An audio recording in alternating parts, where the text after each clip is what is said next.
நான் தான் ஒயர் அடிச்சிட்டேன். ஐயோ இப்போ சார் நீங்கள் கவலைப்படாதீங்க. ஏன்னா வந்து ஏற்கனவே வந்து இது மாதிரி சில சம்பவங்கள்லாம் நடந்திருக்கு.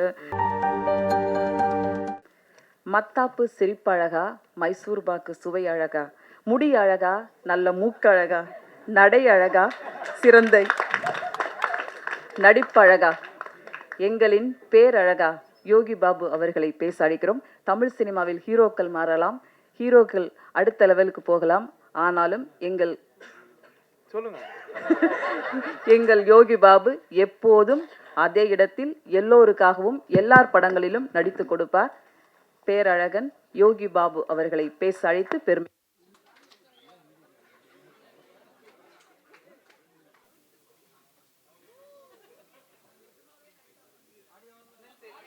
நான் தான் ஒயர் அடிச்சிட்டேன்.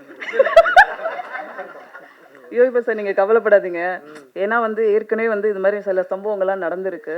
இளையராஜா சாரோட ரெக்கார்டில் கூட எஸ்பிபி சார் பாடும்போதில் கூட கரண்டெல்லாம் ஆஃப் ஆயிடுச்சு சொன்னாங்க. ஸோ அதனால் நீங்கள் பெருசாக எடுத்துக்க வேண்டாம் சார். தேங்க்யூ.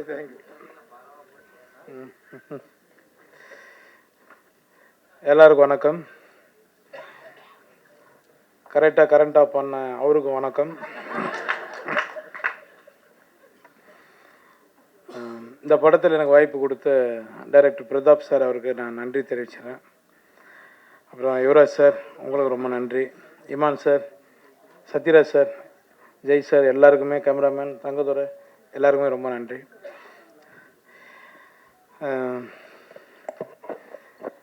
பிரதாப் நான் கொஞ்சம் உரிமையோடு பேசுவேன். ஏன்னா அவன் ஃப்ரெண்டு தான்.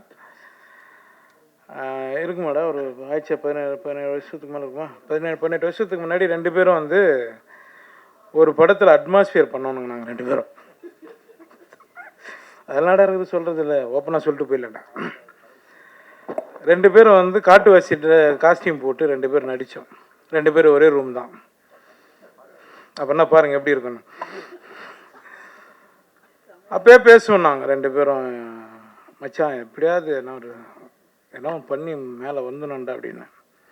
ஃபஸ்ட் ஃப்ளோர் போட்டிருக்காங்க, மேலே ஒன்றா போயிடலாம்டா, ரூம் போட்டிருக்காங்க, போயிடலாம் அப்படின்னுவான். அப்பயும் அவனுக்கு நக்கல் ஜாஸ்தி, காமெடி எவ்வளோ பண்ணுவான். இன்றைக்கி வந்து அவன் வந்து டைரக்டர் ஆகிட்டார்.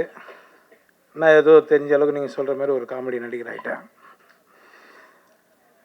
உண்மையிலே லைஃப்பில் என்னென்னா ஏம் தாங்க நம்மளை ஜெயிக்க வைக்கும். எதை பற்றி நம்ம கவலைப்படாமல் நம்ம வேலையை மட்டும் நம்ம பண்ணால் கண்டிப்பாக நம்ம ஜெயிச்சிருவோம். அதுக்கு பிரதாப் ரொம்ப நன்றிடா. நீ வந்து ஃபஸ்ட்டு என்ன சூஸ் பண்ண பற்றியா, நீ சொல்கிற நான் தான் இந்த படத்தை நகர்த்த, நான் கிடையாது. உன் கதை தான், உன் கதை, உன் ப்ரொடியூசர், நீ ரெடி பண்ணிவிட்டு வந்ததுக்கப்புறம் தான் இந்த படம் மூவ் ஆச்சு. ஆனால் நான் உனக்கு ரொம்ப நன்றி தெரிவிச்சுக்கிறேன். ரொம்ப நன்றி. ஏன்னா அது சொல்லணும்னு தோணுச்சுங்க, அதனால் சொன்னேன். இந்த படம் பார்த்துட்டு நீங்கள் இப்போ ப்ரொடியூசர் சொன்ன மாதிரி அவரும் ஒரு பேபி தான். நாங்கள் எங்கள் ஷூட் எடுத்துருந்து அவர் பண்ணி எங்காவது மோனில் நின்றுப்பார், என்ன எடுக்கிறாங்கன்னு தெரியல, நல்லா எடுத்தால் சரி அப்படின்வார். சார் இது உங்கள் படம் சார், ஏன் சார் நீங்கள் இப்படி பேசுகிறீங்க அப்படின்னு. இல்லைங்க நான் நம்பி விட்டேங்க, நான் வந்து சினிமாவில் அடுத்தடுத்து நிறைய படங்கள் பண்ணணுங்கன்னாரு. சார் நீங்கள் அடுத்தடுத்து படம் பண்ணுவீங்க சார், ரொம்ப நன்றி சார். இமான் சார், சார் உங்களை எனக்கு ரொம்ப பிடிக்கும் சார், ரொம்ப நன்றி சார். உங்களுக்கும் சத்யராஜ் சார் சொல்லவே வேணாம், எல்லாருக்குமே பிடிக்கும். நிறைய கவுண்டமணி சார் பற்றி தான் நாங்கள் ஸ்பாட்டில் உட்காந்து சார் நானும் நிறைய பேசிகிட்டு இருப்போம். அவர்கிட்டையும் சொன்னேன் நான் ஒரு முறை, கவுண்டமணி சார்கிட்டையும், சார் இதுமாரி சாரோட நடிக்கிறேன், நான் சின்னகிறாரப்பா அப்படின்னாரு அவர். ஆமாம் சார், நான் கூட பிரேக் எடுத்துரும்போது அவர் பாருன்னு கிளம்பி போயிட்டேங்கிறாரு எக்ஸ்பிரஸ் மாதிரி அப்படின்னு. அதனால் எல்லாருக்கும் நான் நன்றி தெரிவிச்சுக்கிறேன். இந்த படம் வெற்றி அடைய நீங்கள் தான் பக்கத்துணையாக இருக்கணும். ரொம்ப நன்றி. ஜெய் சார், கேட்டேன் நான் அவர்கிட்ட, எப்படிங்க இப்படி எங்கே இருக்கீங்க அப்படின்னு. சிங்கிளாக இருக்கிறதுனால தான் நான் எங்கே இருக்கிறேன்னாரு. சிங்கிளாகவே இருந்துடாதீங்க, லாஸ்ட்டில் அங்கிள் ஆகிடுவோம் நம்ம, ஏதாவது ஒன்று பண்ணுங்க. பார்த்தியா இந்த மைக்கிட்ட வந்து தங்கதுரை மாதிரி நானும் பேச ஆரம்பித்தேன். ரொம்ப நன்றி, ரொம்ப நன்றி தங்கதுரை. நானும் ஒன்று மாதிரி தான் பேசிகிட்டு இருந்தேன். என்னை எல்லா டேரக்டரும் சேர்ந்து சட்டில் ஆக்டராக மாற்றிட்டாங்க, மாடர்ன் ஆக்ஷன்லேருந்து எல்லாருமே. ரொம்ப நன்றிங்க, ரொம்ப சந்தோஷம் எல்லாருக்கும். இந்த படத்தை வெற்றியடை செய்யுங்க.